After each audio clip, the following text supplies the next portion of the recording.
This is the second video in the topic what makes a car stop.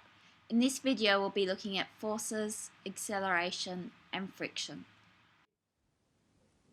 So we're going to be considering forces, acceleration and in particular the frictional force.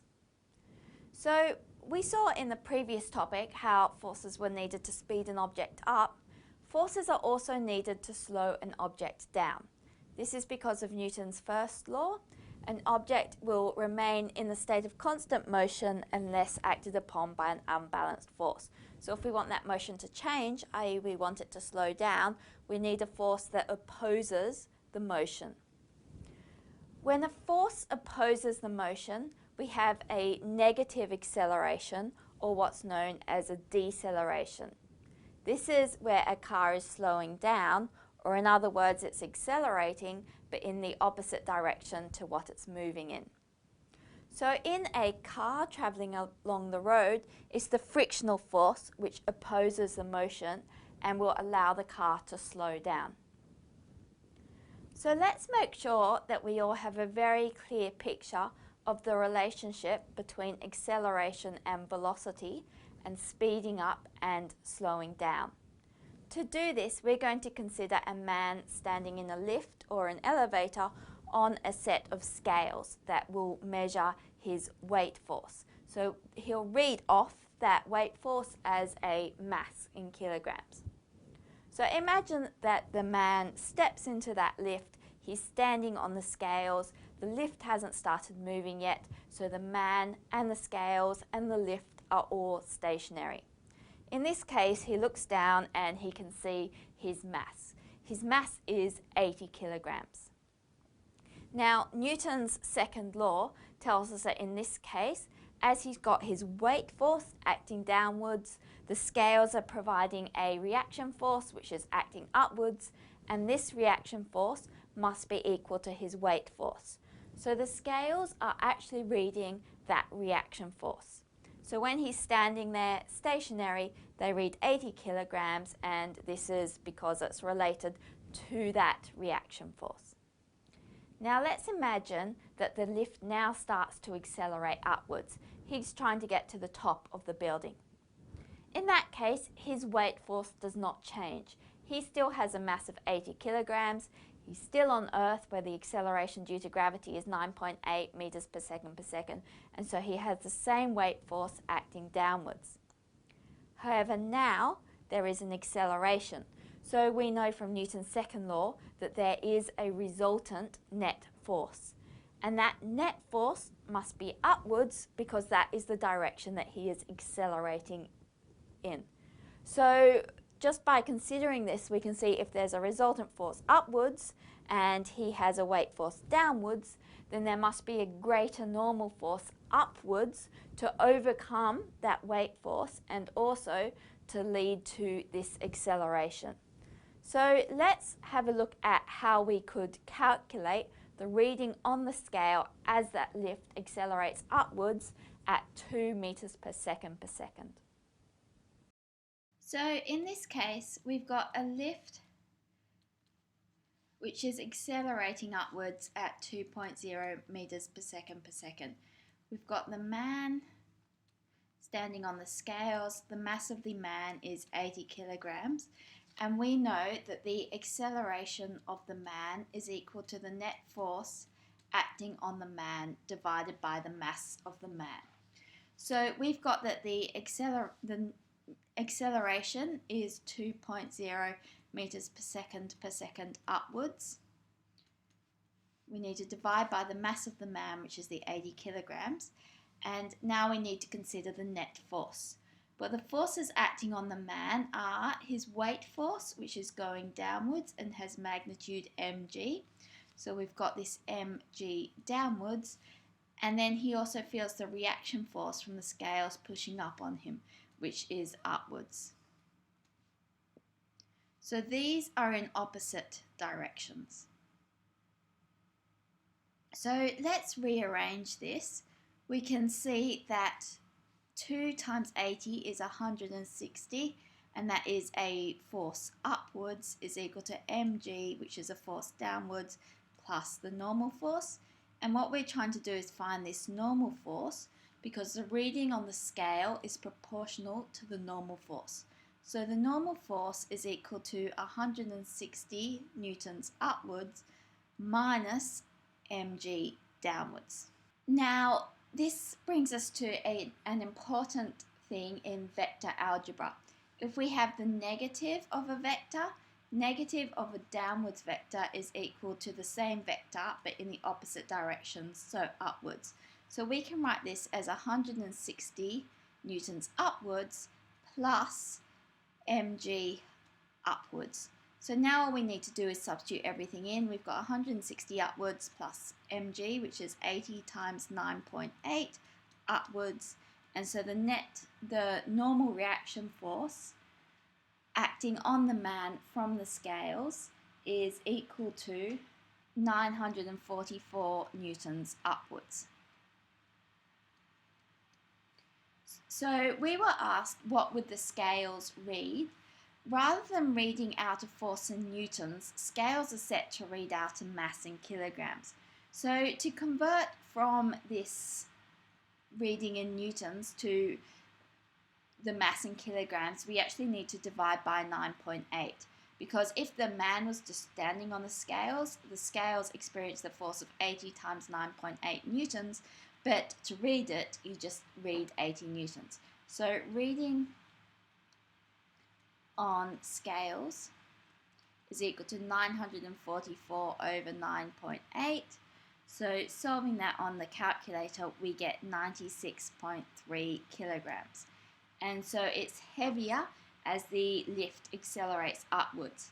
If you think about getting into a lift and the lift starting to move, you can really feel the floor of the lift pushing on your shoes, and it does make you feel a little bit heavier.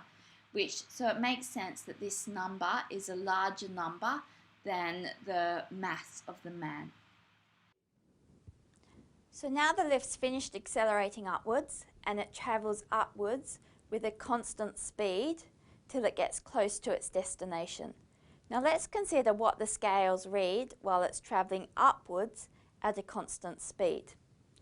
Well, it's always going in the same direction, upwards, so that constant speed is also a constant velocity. And Newton's first law tells us that if something's moving with a constant velocity, then there's no unbalanced forces on it. So if there's no unbalanced forces acting on the man or the scales, then we know that the weight force of the man must be equal to the reaction force, which is applied on him from the scales. And so since he had a mass of 80 kilograms, those scales would read 80 kilograms while the lift travelled upwards with a constant velocity. Okay, now the lift is approaching its destination. As it gets close to the floor the man wants, the lift starts to slow down.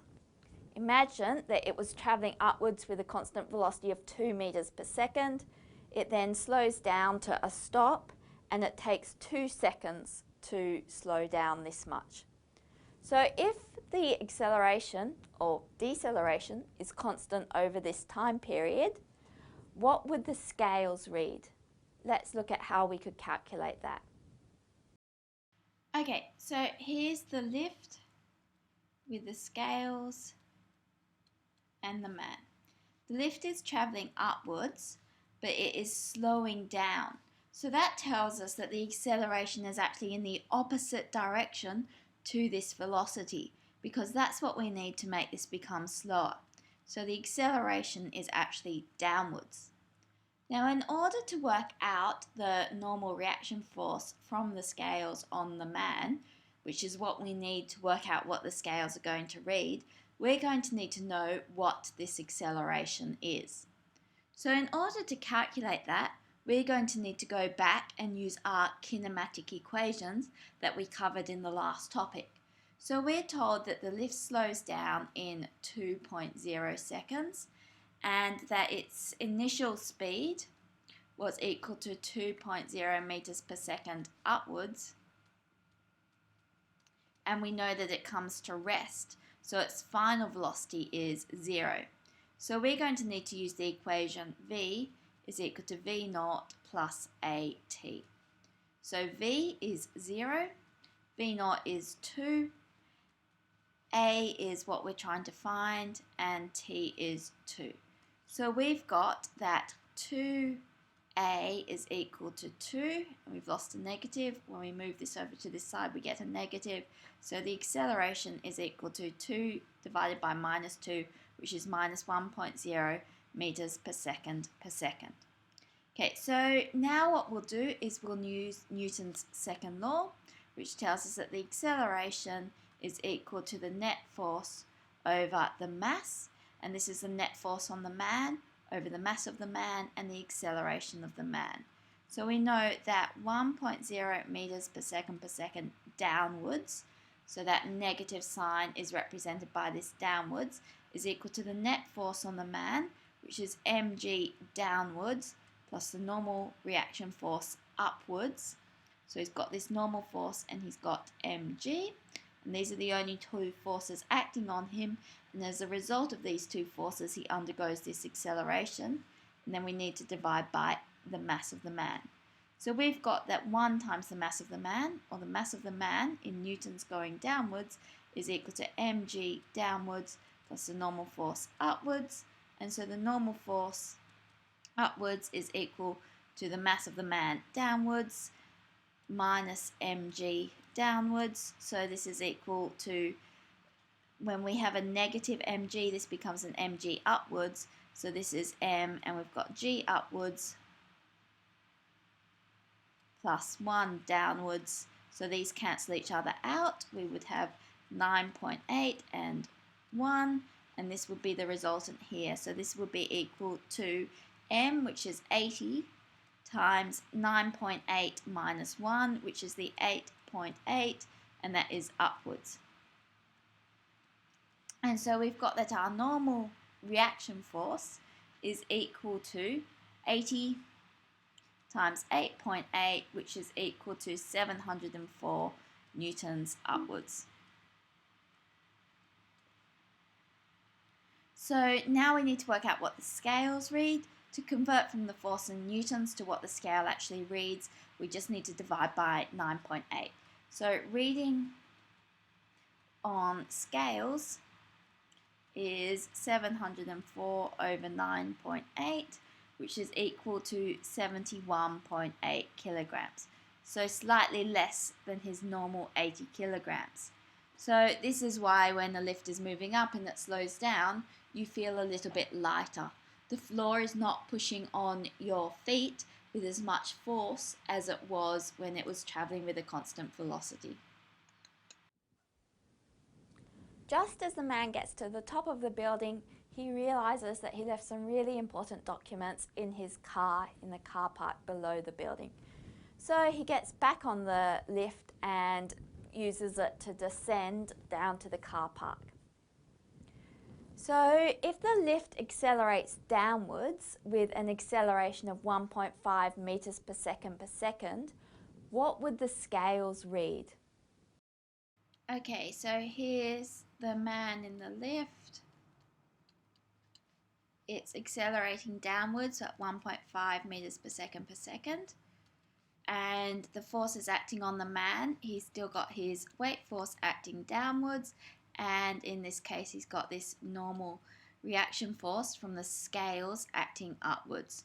So we know that the acceleration is equal to the net force on the man over the mass of the man from Newton's second law.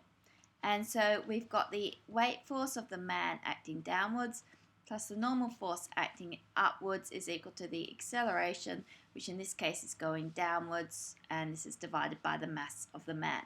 So once again, we've got downwards ma is equal to mg downwards plus the normal force upwards, and we're trying to find this normal force, which is equal to ma downwards minus mg downwards. So that is equal to ma downwards plus mg upwards. And so we've got 80 for the mass. You can take the 80 kilograms out as a common factor, and we've got 1.5 downwards plus 9.8 upwards. So this is 9.8 minus 1.5 upwards, and so this gives us 80 times 8.3, which is equal to 664 newtons upwards. So to get a reading on the scales, we just divide by 9.8. So reading on scales is 664 over 9.8, which is 67.8 kilograms. So this is aligned with what you feel on the lift.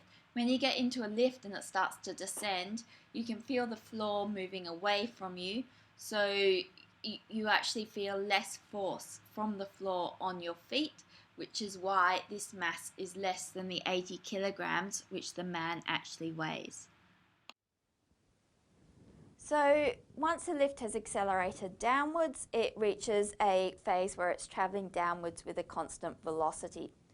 As it's travelling downwards with a constant velocity, as the velocity is constant, there's no unbalanced forces acting on the man or on the scales, and so the scales read the mass of the man as 80 kilograms. But then as he approaches the car park, the descent of the lift slows down. So it takes 2 seconds for the lift to go from travelling at 6 meters per second downwards to being at rest. If the acceleration is constant over this time period, what are the scales going to read?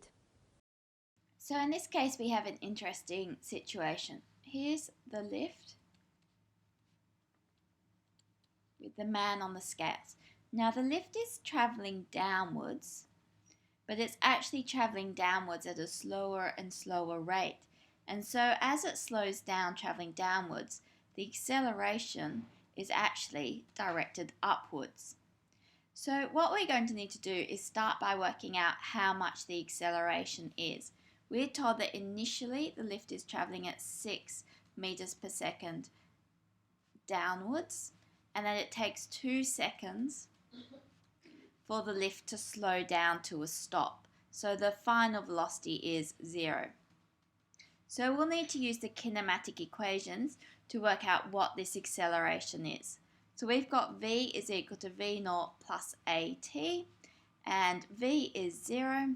v0 is 6.0 meters per second downwards, plus the acceleration times 2.0, and so we've got 2a is equal to 6.0 meters per second downwards, and this is a negative.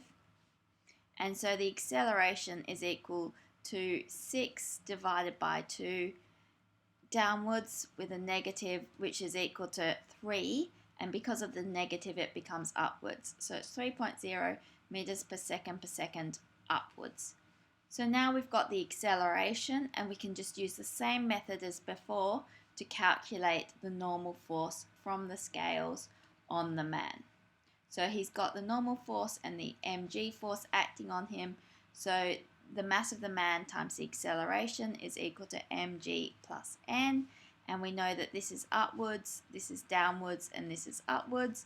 And so the normal force upwards is equal to ma upwards minus g downwards, which is equal to m times the acceleration upwards, which was 3.0,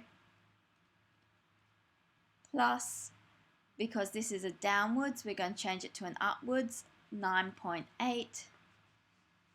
And that gets rid of the negative sign. And so substituting in 80, so we've got 80 times 3 plus 9.8, which is 12.8. We end up with 1024 newtons upwards is the normal force provided by these scales. So he actually gets a lot heavier. So the reading on the scales is 1024 over 9.8, which is equal to 104 kilograms.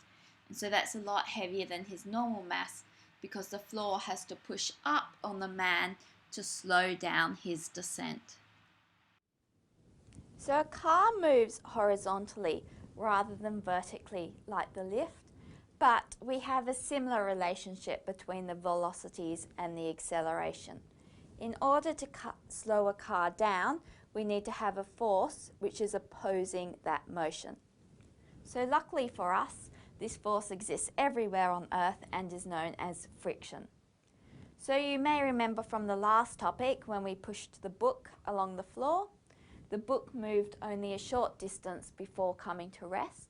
This was because the frictional force was opposing its motion and forcing it to come to a stop. Now, have you ever noticed that if you push a really heavy object, you need to push it very hard to start it moving, but then once it started moving, you don't have to push it as hard to continue it moving? There's two types of friction. We have static friction and kinetic friction. Generally, static friction is larger than kinetic friction. So static friction is the force that you would need to apply to start an object moving, while kinetic friction is the force that you need to apply to keep an object moving at a constant velocity. So let's look at these in a bit more detail. So an object which is sitting on a surface has its weight force acting down and a normal reaction force acting upwards. The frictional force is actually proportional to this normal reaction force. So the frictional force for static friction can be written as the frictional force is equal to the coefficient of static friction, which is a dimensionless constant and depends on the two surfaces, times the normal force acting on the body. So the frictional force actually comes about because of the electrostatic attractions between the two objects. So you need a large force to overcome these and then a slightly smaller force to overcome them if they're already moving against each other. Let's have a look at a calculation now. Let's calculate how much force we need to apply to a car if it has a mass of 1,200 kilograms and a coefficient of static friction of 1.0. Then what force would you need to apply to start the car moving? Let's start this problem by drawing a diagram. So here's the surface, here's the car. We're told that the mass of the car is equal to 1,200 kilograms and the coefficient of static friction is equal to 1.0. So we'll apply a force in this direction and the car will experience a frictional force opposing this applied force here. And the size of the frictional force will be equal to mu s times the normal force. So we need to know how big this normal force is. The normal force is perfectly balanced by the weight force mg. So we've got that the magnitude of the normal force is equal to the magnitude of the weight force mg. That's because this is a nice horizontal surface. Later we'll be considering what happens if this surface is no longer horizontal. So it's interesting to note the normal force is perpendicular to the surface, but the frictional force is not in the same direction as the normal force. The frictional force always opposes the direction of motion of the car. So not necessarily the direction of the applied force, but the direction of motion. For static friction, as it's not moving, it does always oppose the applied force. Okay, so we can substitute everything in here now. We know that this is mu s mg. Mu s is 1.0. The mass of the car is 1,200 and g is 9.8 meters per second per second. So substituting that in, we end up with 11,760 newtons. So we need to push it with this force just to start it moving. So now let's imagine that we've got the same car and it's now started moving. In this case, it's moving without its wheels turning, it's skidding over the surface. So if the coefficient of kinetic friction is 0.80, calculate how much force you need to apply to keep the car moving. The frictional force is related to the coefficient of kinetic friction in the same way as the coefficient of static force. The frictional force is equal to mu k times the normal force. So let's do that calculation now. So let's just draw a quick diagram again. Here we go, here's our car. It's now moving forwards with some velocity. We're applying some force F, and the car is experiencing a frictional force to oppose this motion, so in the opposite direction of this velocity down here. And the size of the frictional force is equal to mu k times n. The normal force again has the same magnitude as the weight force, as this is a horizontal surface and all the vertical components are balanced because it's not accelerating vertically. And so we've got that this is equal to mu k mg, and so that is equal to 0.80 times the mass of the car, which was 1,200 times 9.8, and so solving this we get 9,408 newtons. So we don't need to push it with as big a force to keep it going as we needed to push it with to start it moving. So in that last example, we said that the wheels don't turn, so they become locked. Now we had to say that because if a car's wheels are turning, then the surface between the wheel and the road is actually stationary. So that point is actually always stationary, and so we need to apply static friction to that case. Now, if a car's wheels become locked, so we can actually demonstrate that on this toy car here. So here the back wheels are now locked. If the car moves so that those wheels skid along the surface and don't turn, then those two surfaces are moving relative to each other, and we need to use the coefficient of kinetic friction. So in a minute we'll be looking at how ABS brakes work, but just to prepare for that, let's sketch a graph showing how the frictional force is related to the applied force. So if we have an object such as this car with its locked wheels, or a book, or any object where we can get to that kinetic friction region, then as we apply a force, initially the friction force is the same size as the applied force, so they increase in proportion to each other. At a certain point, the object starts to move forwards, and at that point, it's the kinetic friction that we need to consider. So that kinetic friction is generally smaller than the maximum static friction, but it remains constant as we apply an increasing force. And so the object will accelerate at a greater and greater rate as we apply a greater and greater force. So the graph that we have looks like it's increasing steadily, and then it drops down a bit as we reach the kinetic friction region, and then the frictional force remains constant. So let's now consider how ABS brakes work. So ABS braking system stands for an anti-lock braking system, and it's basically a system which is now inbuilt into cars as a safety measure to stop exactly this happening.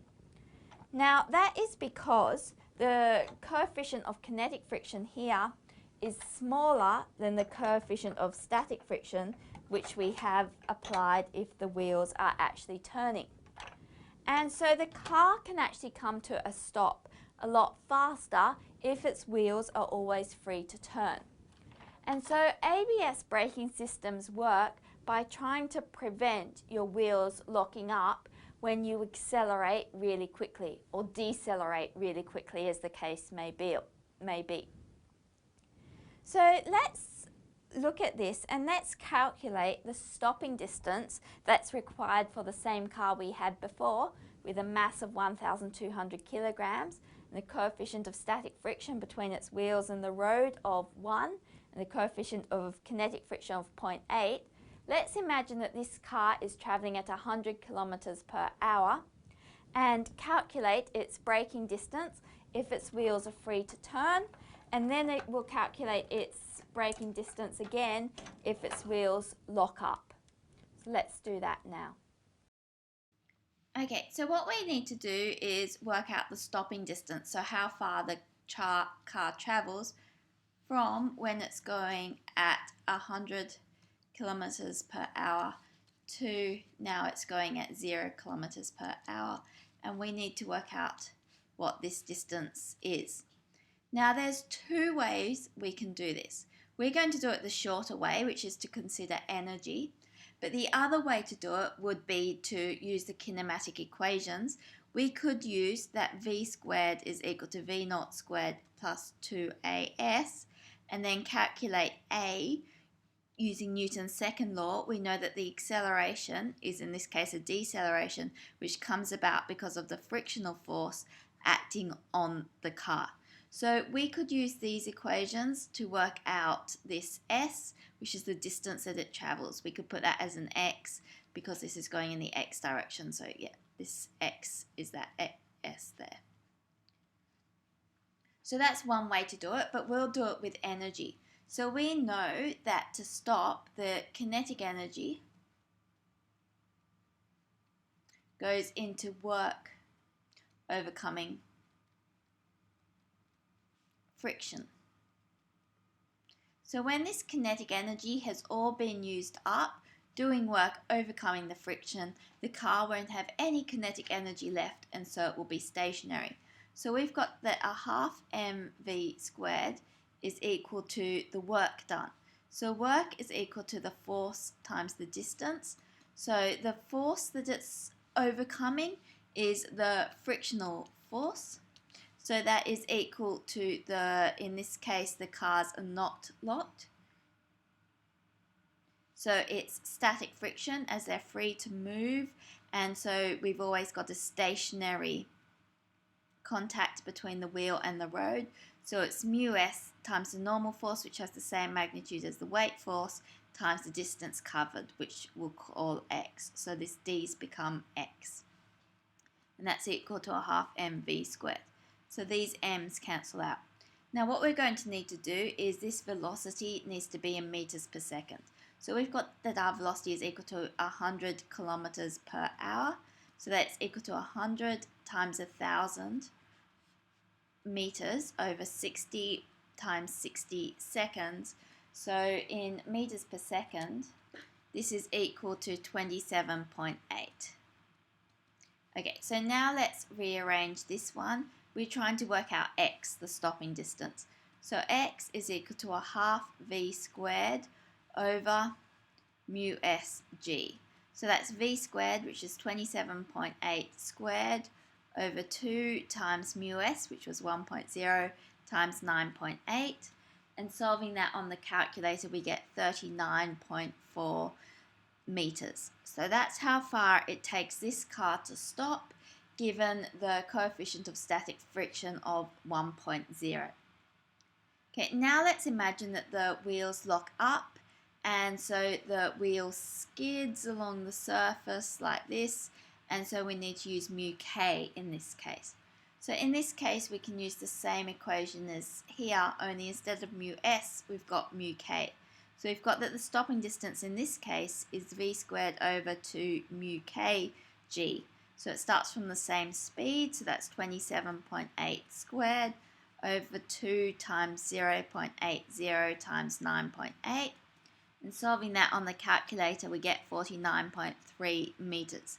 So you can see it's got a much longer stopping distance, which is why it's really dangerous if your tires do lock up, because it means that it takes your car a much greater distance to stop, and so you're much more likely to run into the obstacle that you were trying to avoid. Plus, while the car is skidding, you have a lot less control over the direction it's actually going in.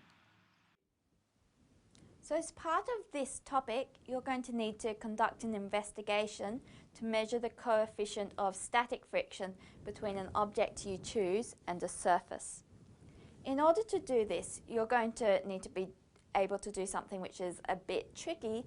You're going to need to be able to break the vectors into components which are parallel to the slope that you're using and perpendicular to the slope that you're using.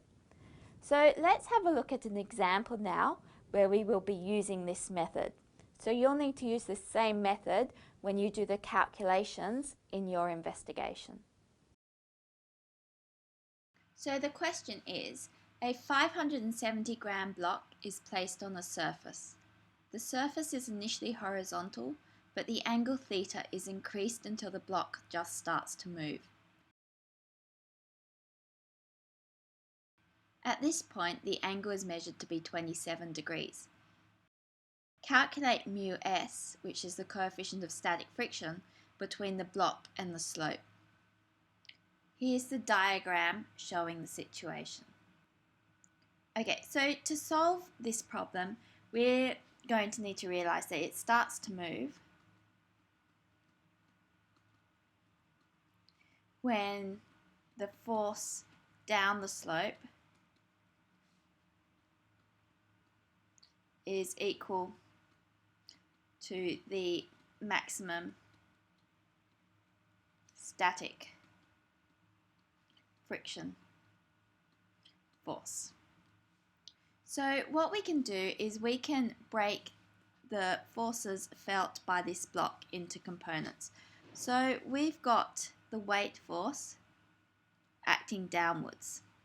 Now we can break this into a component parallel to the slope and also a component perpendicular to the slope.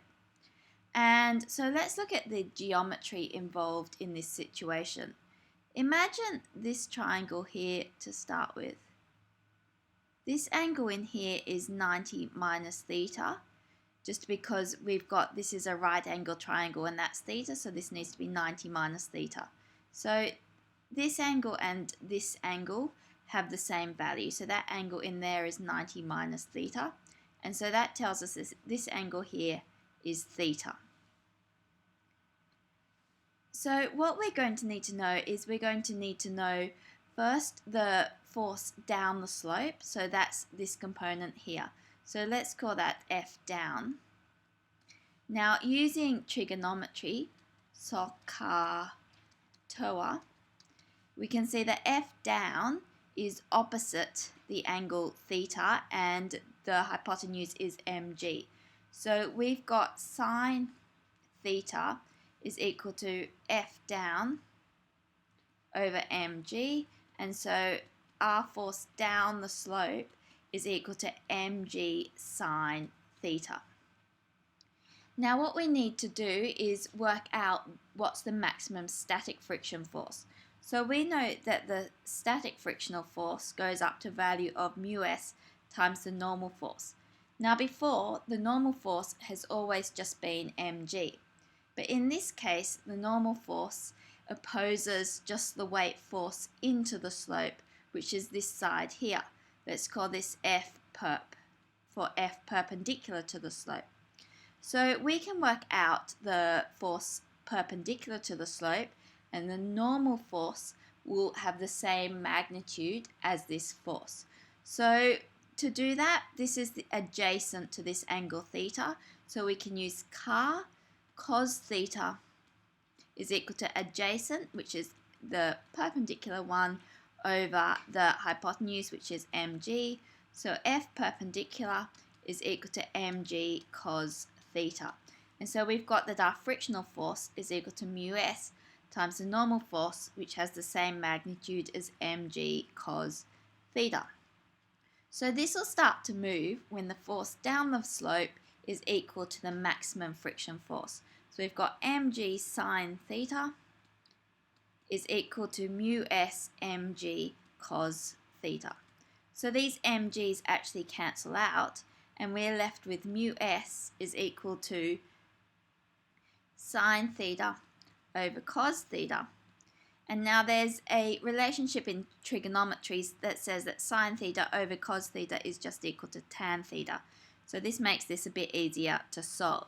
We're told in this question that the block just starts to move when theta is 27. So we know that tan of 27 is equal to mu s, and so mu s in this case is equal to 0.51. And so that's how we solve that problem. So remember, when you come to your investigation, the force down the slope is given by mg sine theta, and the frictional force is given by mu s mg cos theta. So in this video, you've seen that as a car slows down, it experiences an acceleration in the opposite direction to the direction of its velocity. So for cars, this acceleration is caused by the frictional force between the car and the road. We've seen that for a car with its wheels turning, it experiences static friction. If a car were to skid along the road, it would then experience kinetic friction, which is actually smaller in magnitude to the maximum size of the static friction force. And so ABS brakes work to ensure that the car continues to experience static friction as its wheels continue to turn. So you've also seen that you can use the angle that an object starts to slide down an inclined plane at to calculate the coefficient of static friction. And you'll actually be doing this in an investigation. Finally, a special thanks to Sebastian Frick for filming this video.